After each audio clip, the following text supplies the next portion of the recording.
복음 7장 24절로 27절까지 여러분이 가진 성경 11페이지 11쪽 정도 있습니다. 찾으시고요. 앱도 여시고 같이 읽도록 하겠습니다. 7장 24절로 27절 시작.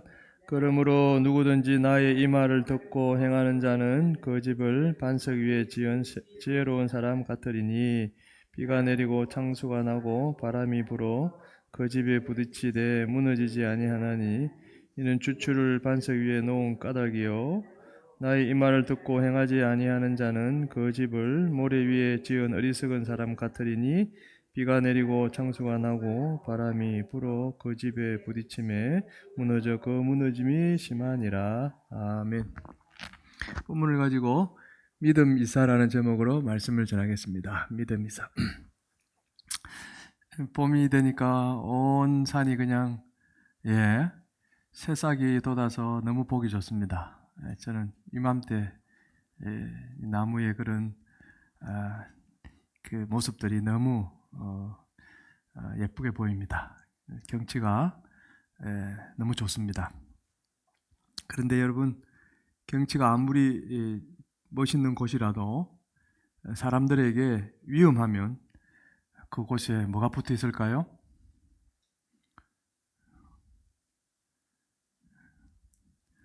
경치가 아무리 멋있는 곳이라도 사람들에게 위험하면 그 입구에 뭐가 붙어 있을까요? 입구라 그러니까 절대로 들어가지 마시오. 경고판이 딱 붙어 있겠죠. 좋다고 아무 때나 들어가면 안 된다는 거죠. 그런데 그런 경고판을 무시하고 들어가서 즐기다가 다치거나 또 심지어 목숨을 잃는 그런 어리석은 사람들이 꼭 있죠. 꼭 있어요. 들어가지 말라고 안 들어가면 되는데 뭐가 그래 좋다고 들어가는지 자기 눈에 좋아 보이니까. 마찬가지로 사람들에게 영적으로 위험하기 때문에 예수님이 들어가지 말라고 경고판을 붙여놓은 환경들이 있습니다. 그걸 봐야 돼요. 그럼에도 또 어떻게 해요? 그 경고판을 무시하고 그 환경에 들어가 즐기다가 다치거나 낭패를 당하는 어리석은 사람들이 꼭 있습니다. 어떤 사람일까요? 그런 사람들이. 오늘 봅시다. 지금부터 살펴봅시다. 우리에게 예수님이 뭐라고 말씀하시는지. 26절 27절 시작. 그 집을 모래 위에 지은 어리석은 사람 같으리니 비가 내리고 창수가 나고 바람이 불어 그 집에 부딪힘이 무너져 그 무너짐이 심하니라. 어리석은 사람은 무엇 위에 집을 짓는다고 예수님이 말씀하십니까? 모래 위에. 그래서 그 뒤에 비가 내리고 창수, 홍수가 나고 바람이 막 불면 모래 위에 지은 집이 어떻게 된다고 말씀하십니까? 심하게 무너져서 어떻게 될까요? 사람이 살 수 없게 된다고 말씀하십니다. 본문에 예수님이 말씀하신 모래 위에 지은 집이 어떤 집일까요? 그냥 하나 볼까요? 그림. 와, 이 바다에 여기 앞에도 바다가 있을 겁니다. 이렇게 그 위에 모래 위에 지은 집. 이렇게. 이런 집을 이야기하시는 걸까요? 아니죠. 그때 당시 뭐 이런 집이 있었겠습니까? 예수님은 지금 청중들, 자기 백성들, 이스라엘 백성들 아니겠습니까? 그들이 당신이 하신 말씀을 잘 이해하기 쉽도록 지금 비유로 말씀하십니다. 비유로. 이 말씀을 딱 들으면 듣는 사람이 딱 이해가 되는 그 비유. 그러니까 이스라엘 사람들이 살고 있는 당시의 땅, 그리고 그들의 생활 풍습과 관련해서 지금 말씀하고 있는 것입니다. 이스라엘 땅에 바다가 있을까요? 봅시다. 지도를 봅시다. 이스라엘 백성은 정확하게 알 수는 없지만 1446년에 출애굽했거든요. 40년 동안 광야 세월을 보냈고 이제 하나님이 약속한 땅 가나안 땅 들어갔죠. 그러면 한 BC 한 1400년경, 지금으로부터 한 3400년경에 이제 이 땅으로 들어갑니다. 근데 이 땅 보시면 말씀하셨듯이 갈릴리 바다도 있고 사해도 있습니다. 그러나 신명기 11장 11절 모세가 한 말에 의하면 너희가 건너가서 차지할 땅은 이거 아닙니까? 산과 골짜기가 있다라고 이야기합니다. 그러니까 요거 빼고는 거의 다 산과 골짜기로 가득 찬 땅입니다. 이곳에서 이제 이스라엘 백성들이 사는 것이죠. 좀 더 구체적으로 그 한 장면을 볼까요? 이렇습니다. 강야, 계곡은 다 이렇습니다. 산에 나무가 있나요? 없죠. 거의 없습니다. 왜? 이스라엘 산은 눈으로 봐도 아시겠지만 흙으로 만들어진 산이 아닙니다. 석회암 바위들로 만들어진 돌산입니다. 그래서 나무가 잘 살기가 힘듭니다. 석회암으로 만들어진 이 돌산 위에 좀 뭐라 그럴까요? 진흙처럼 수분을 머금은 찰기가 있는 그런 흙이 있어야 되지 않습니까? 근데 그런 흙이 없죠. 그래서 만지면 말라서 퍼석퍼석한 깨지는 그런 흙만 이곳에 가득 있는 겁니다. 이스라엘에 비가 잘 안 옵니다. 연 강수량이 200mm 이하라 그러니까 아주 적게 내리죠. 근데 한번 내리면 이 석회암 위에 그나마 조금 쌓여있던 이 흙들이 어떻게 됩니까? 비와 함께 이 골짜기 아래로 싹 이렇게 씻겨 내려가겠죠. 그래서 골짜기에는 모래도 아니고 모래 같은 흙들이 이렇게 쌓여있게 됩니다. 예수님이 말씀하신 모래 위에 지은 집은 바로 모래 같은 흙 위에 있는 이 골짜기에 세운 집을 이야기하는 것입니다. 그러니까 이거는 이스라엘 백성들의 삶이니까 딱 이야기하면은 그렇지 비가 오면 이렇게 딱 느껴집니다. 예수님은 모래 흙이 있는 골짜기 같은 환경이 지금 위험하다. 그렇게 말씀하고 계신 것이고 거기에 들어가지 마라. 이 경고판을 붙여 놓으신 것입니다. 근데 우리가 보기에 좀 예수님의 말씀이 조금 납득이 안 갑니다. 이상합니다. 우리가 아니고 그 당시에. 왜 그러냐면 그나마 이 골짜기는 모래 같은 그래도 흙이 있죠. 그래서 보시면 이렇게 뭐가 있습니까? 나무와 풀이 자라는 그들이 볼 때는 그나마 그래도 좋은 환경입니다. 그리고 골짜기는 물이 부족한 이스라엘에서 그나마 물을 조금 더 쉽게 구할 수 있는 좋은 환경입니다. 좀 파면은 물은 나온다 그랬죠. 위에는 물이 없지만 이 골짜기는 그래서 이제 목자들이 양을 데리고 저 골짜기로 내려가지 않습니까? 물을 먹이기 위해서. 그래서 골짜기는 당시의 사람들이 어떻게 보면 좀 더 선호하는 장소이기도 했습니다. 근데 예수님은 왜 골짜기 같은 좋은 환경에 들어가지 말라고 경고판을 붙였을까?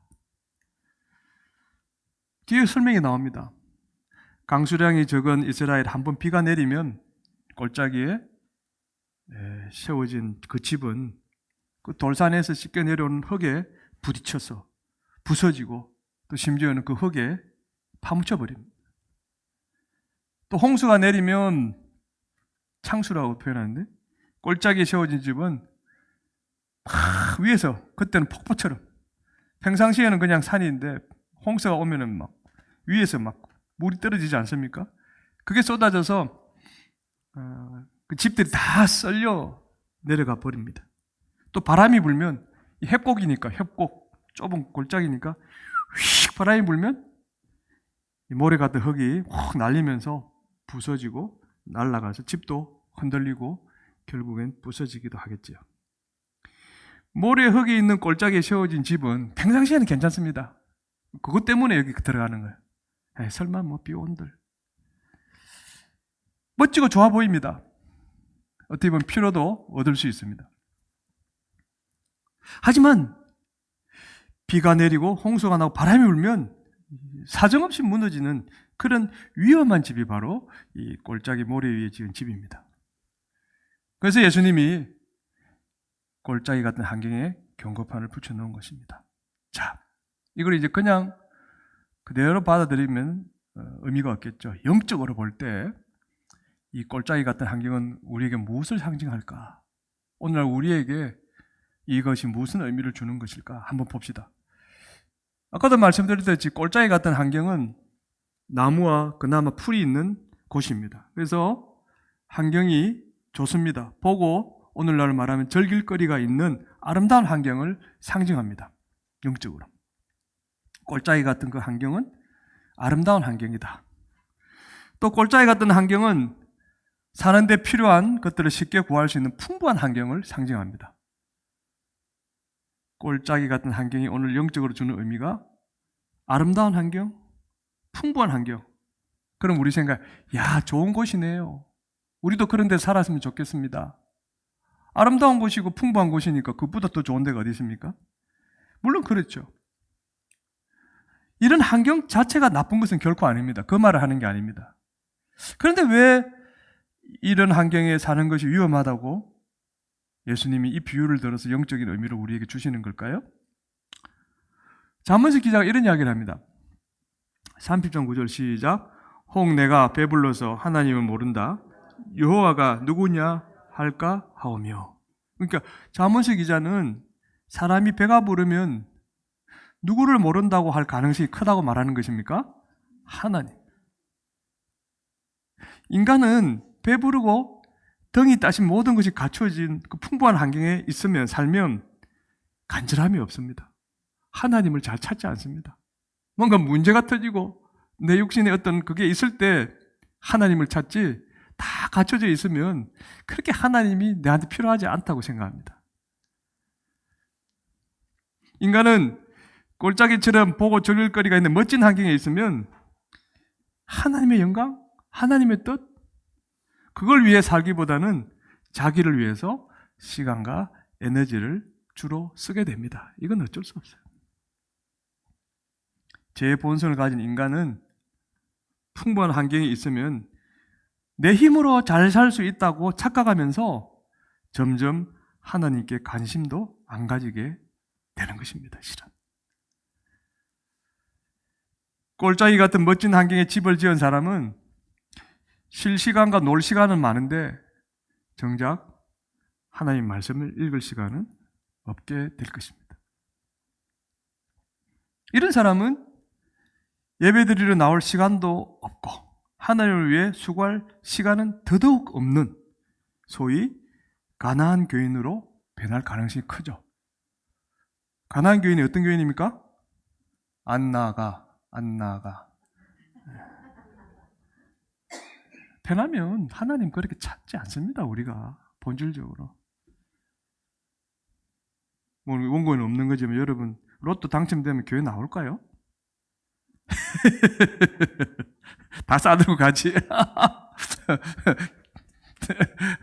그게 인간이에요, 실은. 사람이 꼴짜기처럼 멋지고 풍부한 환경에 계속 있으면 언젠가는 하나님이 누구시더라? 그렇게 말하면서 그나마 있던 믿음도 버리게 될지 모릅니다. 그래서 이 바울이 디모데에게 여러 가지 이제 말을 이제 목회 서신에서 이야기했는데 참 우리에게 주는 의미가 있습니다. 디모데전 6장 9절 시작. 부하려 하는 자들은 시험과 올무와 여러 가지 어리석고 해로운 욕심에 떨어지나니 곧 사람으로 파멸과 멸망에 빠지게 하는 것이라. 한번 잘 보세요. 부하려 하는 자들 누굴까요? 꼴짜기처럼 멋지고 풍부하고 편안한 환경에 계속 있고 싶어하는 사람들을 상징합니다. 자, 여러분 오해하지 마십시오. 부하려고 애쓰는 것 자체가 문제는 아닙니다. 그럼 우리 다 거지로 살아야죠. 그죠? 그게 아니잖아요. 그 말이 아니잖아요. 그죠? 다만 내 삶의 기초를 계속 거기에 둔다면 내 신앙에 문제가 생길 수 있다는 걸 지금 이야기하는 것입니다. 이런 사람들은 평소에는 문제없이 사는 것처럼 보입니다. 그런데 비가 상징하는 것처럼 시험을 당하면 어떻게 될까요? 바위 위에 조금 있던 모래흙이 비에 썰려서 내려가는 것처럼 이들에게는 그 믿음을 지탱해 줄 하나님의 말씀이 없어서 자기 힘으로 시험과 싸우다가 결국 절망에 빠지게 될 것입니다. 이런 사람들은 홍수가 내리는 것처럼 어려움과 문제들이 올무처럼 그들을 덮칠 때 실족해서 하나님을 원망하며 괴로워하게 될지도 모릅니다. 이런 사람들은 바람이 부는 것처럼 어리석고 해로운 욕심에 이리저리 휘둘려서 잘못된 선택을 하게 되고 많은 고생을 할 수도 있을 것입니다. 이런 사람들은 예수님이 말씀하신 대로 살지 않고 자기 생각대로 살아서 결국에는 파멸과 멸망에 빠질 수도 있을 것입니다. 그래서 예수님이 오늘 또 이렇게 말씀했던 것입니다. 26절 다시 읽습니다. 시작. 나의 이 말을 듣고 행하지 아니한 자는 그 집을 모래 위에 지은 어리석은 사람 같으리니. 여러분, 우리 한번 생각해 봅시다. 우리가 왜 예수님을 믿습니까? 예수님을 믿으면 하나님으로부터 세상에서 잘 먹고 잘 사는 복을 받으니까 믿습니까? 아니면 하나님이 어려움과 문제를 해결해 줘서 멋지고 풍부한 인생을 살 수 있으니까 믿습니까? 그럴 수도 있겠죠. 그러나 그게 궁극적인 목적은 아니죠. 만약 이런 이유로만 예수님을 믿는다면 우리는 예수님이 경고판을 붙여놓으신 모래 위에 집을 지은 사람일 가능성이 클 것입니다. 사랑하는 성도 여러분, 이렇게 예수를 믿으면 하나님이 싫어하실 텐데 생각은 하면서도 뻔히 알면서도 정작 하나님의 영광을 위해 수고하지 않고 자신을 위해 에너지와 시간을 계속 쓰고 있지는 않습니까? 하나님이 복을 주셔서 일이 잘 되고 있는데도 하나님께로 더 열심히 살려고 애를 쓰지 않고 바쁘다고 핑계대면서 하나님이 반드시 지키라고 명령한 이 주일 예배를 자주 빠지고 또 일 때문에 하나님 생각도 안 하고 정신없이 바쁘게 살고 있지는 않습니까? 그렇다면 비와 홍수와 바람이 집에 부딪혀 집이 깨지고 무너지는 것처럼 우리의 믿음도 시험과 올무와 어리석고 해로운 그 욕심에 부딪혀서 깨지고 무너지고 있는 상태일 가능성이 큽니다. 하나님이 복으로 주신 멋지고 풍부한 세상을 감사하며 즐기면 되는데 더 즐기고 싶은 욕심에 세상에 푹 빠져 살면 언젠가는 불행이 찾아올 수 있다는 것입니다. 그래서 바울이 디모데에게 또 다음과 같은 말을 했죠. 디모데전서 6장 8절 시작. 우리가 먹을 것과 입을 것이 있은즉 족한 줄로 알 것이니라. 바울이 디모데에게 뭐가 있으면 족한 줄을 알라고 말씀했습니까? 먹을 것과 입을 것. 왜 바울은 먹을 것과 입을 것이 있으면 만족하라고 했을까? 그렇습니다. 인간은 한 명도 예외 없이 알몸에 빈손으로 태어나서 알몸에 빈손으로 돌아가기 때문입니다. 우리가 알고 있는 공수래 공수거, 그 말이 성경에 있습니다. 디모데 6장 7절 시작. 우리가 세상에 아무것도 가지고 온 것이 없음에 또한 아무것도 가지고 가지 못하리니. 인간이 죽을 힘을 다해 일해서 자신만의 바벨탑, 멋지고 풍부한 환경을 만들어 놓아도 하나님이 전쟁 한 번만 터뜨리셔도 잿더미가 되고 세계 경제가 무너져 고통받는 모습을 지금 우리가 똑똑히 보고 있지 않습니까? 세상에서 아무리 멋지고 풍부하게 사는 사람도 죽으면 하나님의 심판대 앞에 다 서야 됩니다. 심판대 앞에서 하나님 앞에 내놓을 수 있는 것은 우리가 이 땅에서 이렇게 돈을 많이 벌었습니다. 돈? 우리가 이렇게 멋지게 살다 왔습니다. 명예? 뭡니까? 우리의 믿음인 것입니다. 그래서 신앙의 선진들을 보면 특별히 당시에 학벌이 좋고 능력 있는 바울도 예수 믿고는 오직 예수님을 위해 기꺼이 고생하고 또 어렵게 살다가 마침내 순교하는 인생을 선택한 것이었습니다. 순교, 참형, 참수형, 목이 잘리는 순교를 했다고 합니다. 바울은 예수님이 경고판을 붙여놓은 멋지고 풍부한 환경에 집을 짓는 것이 어리석다는 것을 알았기 때문이겠지요. 그래서 그는 세상 사람들이 자신을 바라보고 조롱해도 골짜기 모래 위에 집을 짓지 않았습니다. 예수님이 우리에게 이렇게 말씀하셨습니다. 마태복음 6장 31절 31절 시작. 그러므로 염려하여 이르기를 무엇을 먹을까 무엇을 마실까 무엇을 입을까 염려하지 마라. 이는 다 이방인들이 구하는 것이라. 너희 하늘 아버지께서 이 모든 것이 너희에게 있어야 할 줄을 아시느니라. 예수님은 누가 무엇을 먹을까 무엇을 마실까 무엇을 입을까 누가 염려한다고 말씀하십니까? 이방인들. 여기서 이방인들은 유대인을 뺀 다른 나라 사람들이 아닙니다. 여기서 유대인, 이방인은 누굴 이야기합니까? 예수님을 믿지 않는 사람들입니다. 그러니까 예수님 말씀에 따르면 예수님을 진심으로 믿는 성도는 뭘 먹을까, 뭘 마실까, 뭘 입을까 염려하지 말라. 염려하는 사람이 아니다라고 지금 이야기하시는 거죠. 왜? 예수님을 진심으로 믿는 성도는 하나님이 굳이 그래놨죠. 아버지께서 이 모든 것이 너에게 있어야 할 줄 아시느니라. 하나님이 나에게 필요한 모든 것을 다 아시고 때를 따라 공급해 주시는 내 아버지라는 사실을 굳게 믿는 사람이기 때문에 그렇습니다. 누가요? 예수님을 진심으로 믿는 성도. 우리는 하나님이 나에게 필요한 모든 걸 알고 계시고 때를 따라 공급해 주는 아버지시라고 정말 믿습니까? 아멘. 진짜요? 아멘. 그렇다면 우리는 멋지고 풍부한 환경에 사는 사람들 조금도 부러워할 필요가 없고 풍부하고 멋진 환경에 못 산다고 기가 죽을 필요도 전혀 없습니다.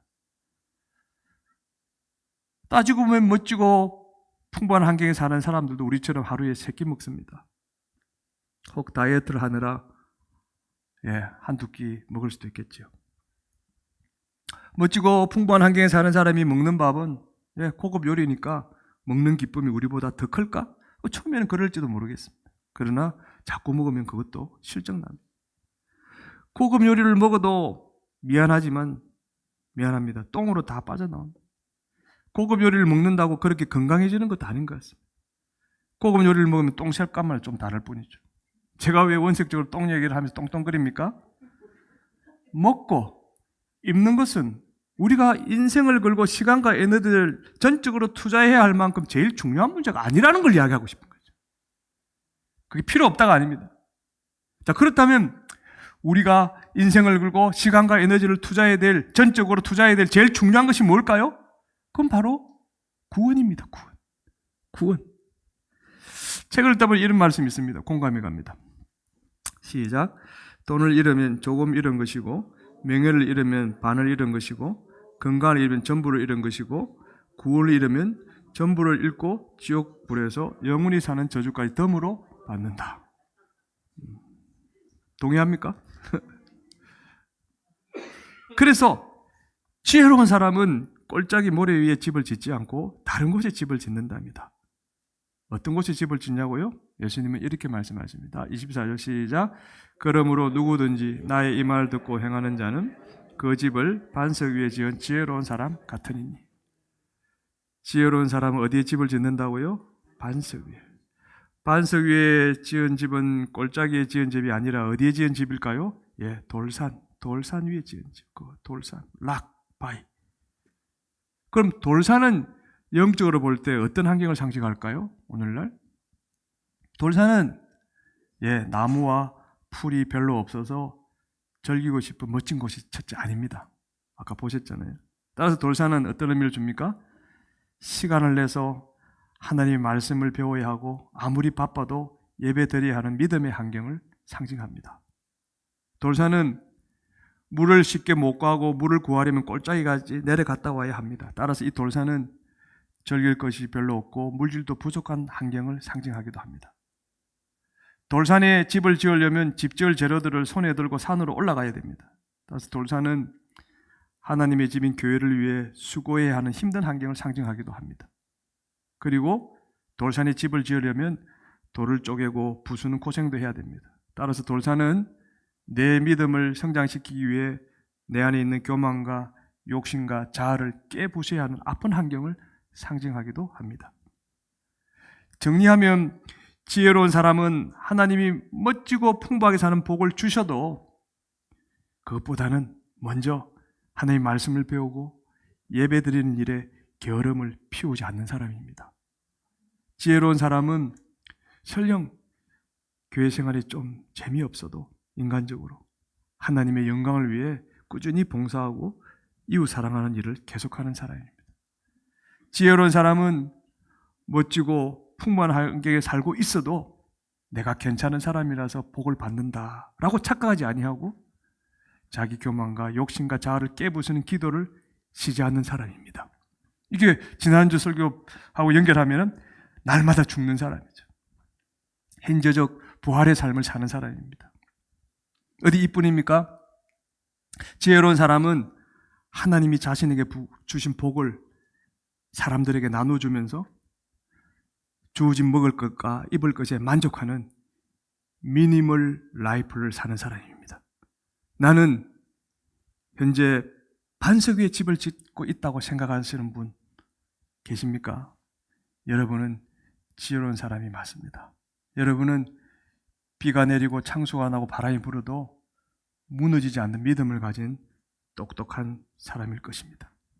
그러나 나는 현재 골짜기 모래 위에 집을 짓고 있다고 혹시 느끼는 분이 계시다면 지금 당장 모래 위에 있는 집을 버리고 돌산 반석 위의 집으로 이사를 가야 합니다. 세상에서 좀 부족하고 고생하며 살아도 멋지고 풍부한 그 천국에서 영원히 사는 것이 진짜 복이기 때문에 그렇습니다. 성도 여러분, 지금은 전쟁과 기근과 재난으로 앞날을 예상할 수 없는 불안한 때입니다. 이럴 때 우리가 해야 될 일은 무엇을 먹을까, 무엇을 마실까, 무엇을 입을까 세상에 대한 염려하는 일이 아닙니다. 지금 우리가 해야 될 일은 나의 믿음의 집의 기초가 어디에 있는지 확인하는 일입니다.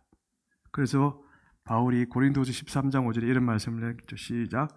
너희는 믿음 안에 있는가? 너희 자신을 시험하고 너희 자신을 확증하라. 예수 그리스도께서 너희 안에 계신 줄을 너희가 스스로 알지 못하느냐? 그렇지 않으면 너희는 버림받은 자니라. 자신의 믿음의 집의 기초가 모래 위에 세워져 있다면 빨리 남아있는 그 믿음을 챙겨서, 돈을 챙기는 게 아니라 믿음을 챙겨서 반석 위에 집으로 이사를 가야 되는 것입니다. 지금은 염려할 때가 아니라 믿음을 반석 위로 이사해야 될 때인 것입니다. 여러분, 그 진정한 반석이 무엇입니까? 고린도전서 10장 4절 시작. 다 같은 영적인 음료를 마셨으니 이는 그들을 따르는 영적인 반석으로도 마셨음에 그 반석은 곧 그리스도시라. 맞습니다. 반석은 바로 우리 주 예수 그리스도 그분이십니다. 진리이신 예수 그리스도를 믿는 믿음 안에 거할 때 우리 인생에 어떤 풍파가 불어닥쳐와도 우리는 승리할 수 있게 될 것입니다. 물론 여러분 오해하지 마십시오. 예수 믿는 사람도 멋지고 풍부한 환경을 즐길 수 있습니다. 아까도 말씀드렸듯이 그것이 나쁘다라고 이야기하는 거지 아닙니까? 그런데 문제는 우리의 무게 중심이, 신앙의 중심이 그곳에 쏠려 있으면 안 된다는 걸 이야기하는 것이죠. 전쟁, 기근, 재난 같은 말세의 징조가 나타난 지금은 좀 더 멋지고 풍부한 한계 평안히 살려고 할 때가 아니라 반석 대신 예수님 안에서 자신의 믿음을 굳건히, 내 믿음을 굳건히 세워야 할 때인 것입니다. 지금은 반석 대신 그분의 말씀으로 내 영혼을 지키기 위해 갑옷을 입어야 될 때인 것입니다. 할렐루야, 아멘. 옆 사람이 이렇게 말해보세요. 혹시 믿음의 집이 모래 위에 있습니까? 시작. 혹시 믿음의 집이 모래 위에 있습니까? 지금 당장 반석 대신 주님께로 믿음의 이사를 합시다. 시작. 지금 당장 반석 대신 주님께로 믿음의 이사를 합시다. 하나 더요. 말씀의 갑옷을 확실히 입읍시다. 시작. 말씀의 갑옷을 확실히 입읍시다. 저는 저와 여러분 모두가 반석 대신 예수 그리스도 그분 안에, 그분을 믿는 믿음 안에 거하시는 복된 성도들이 되시기를 주님의 이름으로 축복합니다. 아멘. 우리 세상 흔들리고 이 찬양 올려드립니다.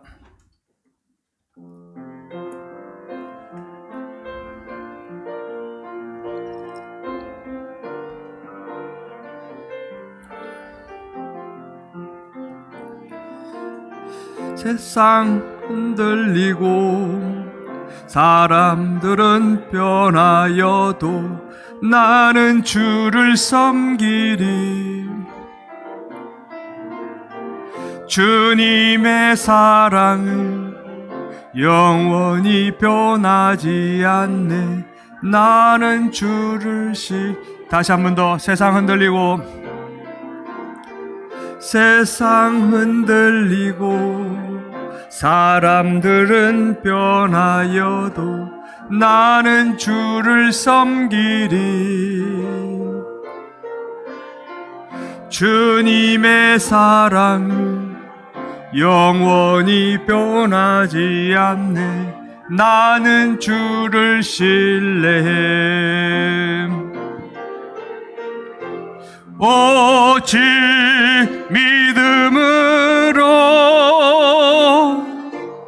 믿음으로 내가 살리라. 오직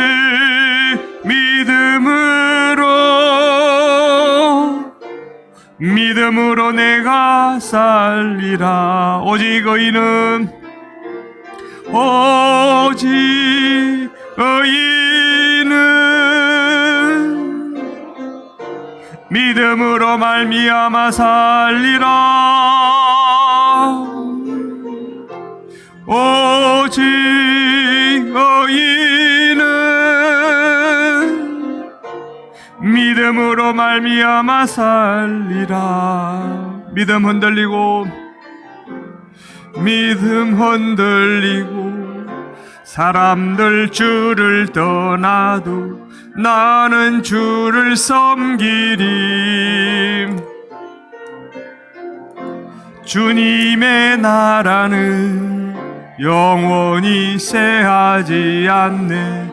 나는 주를 신뢰해. 오직 믿음으로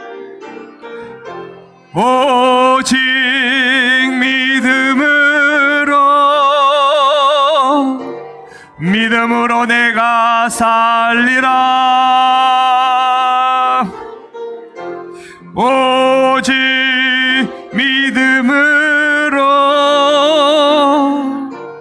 믿음으로 내가 살리라. 오직 의인은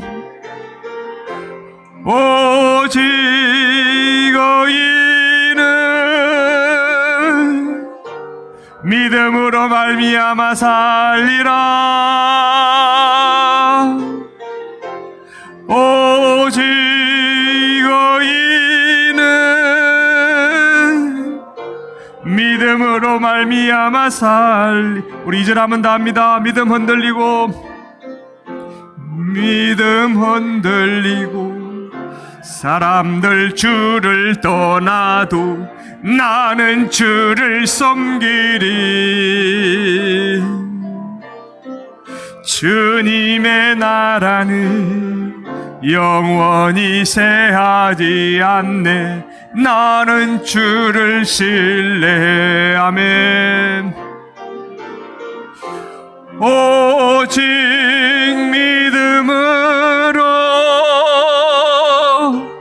믿음으로 내가 살리라. 오직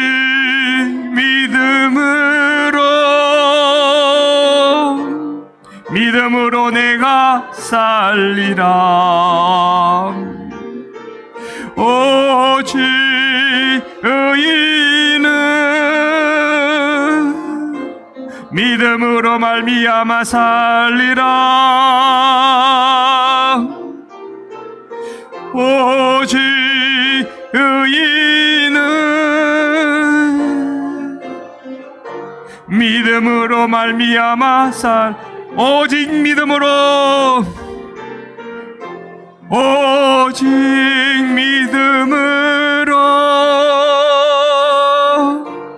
믿음으로 내가 살리라. 오직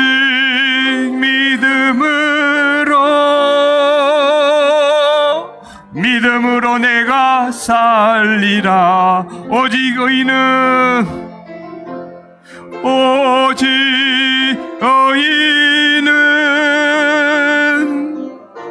믿음으로 말미암아 살리라. 오직 의인은 믿음으로 말미암아 살리라.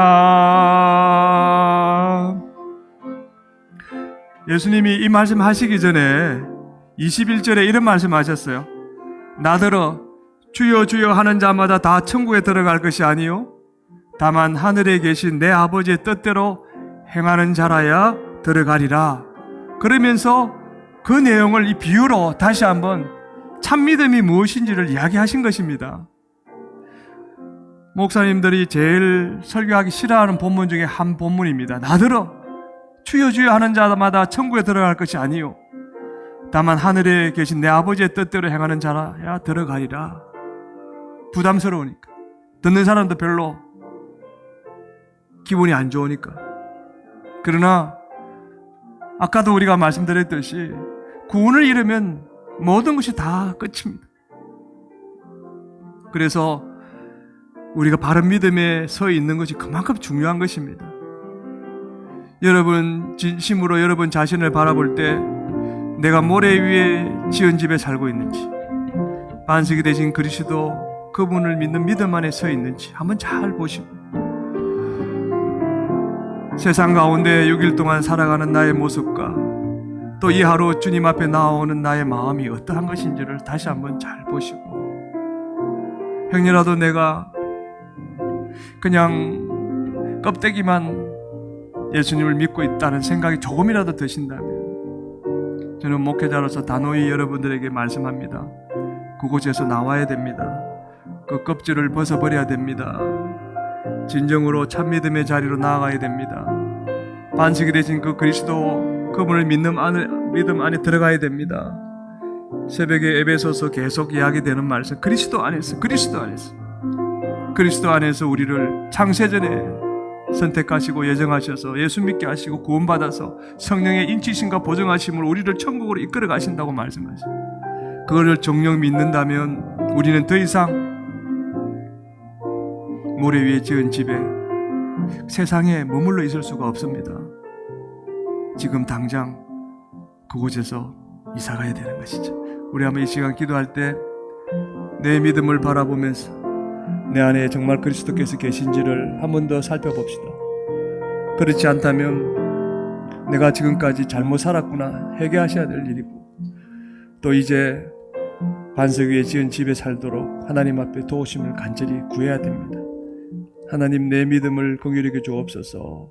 우리 한번 주여 간절히 부르짖고 회개와 간구의 기도를 아버지 앞에 올려드리겠습니다. 주여, 하나님 아버지 감사합니다. 오늘도 귀한 말씀으로 내 영혼을 깨닫게 깨워주시니 참으로 감사합니다.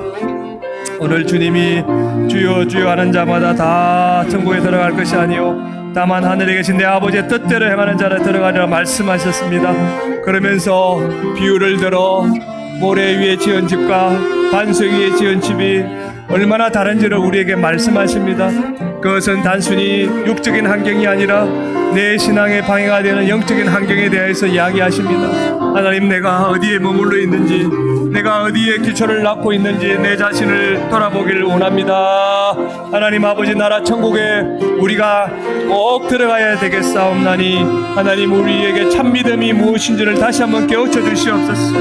하나님이 나를 위하여 창세전에 아버지 구속의 계획을 만드시고 아들 예수를 통하여 우리를 구속하시고 성령님을 통하여 우리에게 인치시고 보증하심으로 그 구원을 완성시켜 가신다는 그 놀라운 하나님의 계획 안에 있는 자들임을 우리가 확신함으로, 하나님, 이제 우리가 세상에 살지만 세상 사람이 아님을 다시 한번 믿음으로 고백합니다.